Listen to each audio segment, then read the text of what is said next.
Hey friends, this is Jeff here at Whirlwind Family Farm, and as you can see, I'm in the process of harvesting some great carrots. It's that time of year. We always like to have carrots for our customers, and of course you can have carrots in your backyard. It's simple to do. The trick to having good carrots is, first of all, having good, soft soil that's not compacted.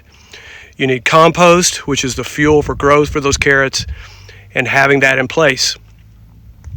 So, what we always say with carrots, once you get those seeds, the tiny little seeds that are planted about 1/4 of an inch deep, they've got to be kept wet and moist, whether that's hand watering, which we like to do, overhead watering. You don't want to wash the seeds out, but keep those rows wet. It's going to take about 10 days to germinate.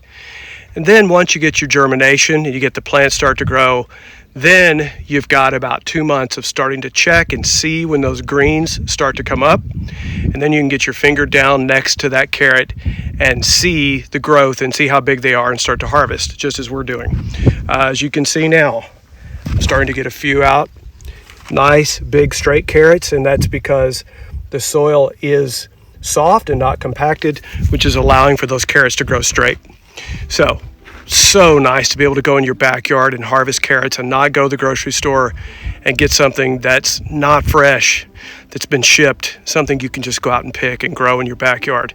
So good, soft, permeable soil that those carrots can grow down into, and of course having great germination. That's the key. Friends from Whirlwind Family Farm, we hope that tip helps. Like, subscribe, and hit that bell for notifications. Talk to you soon.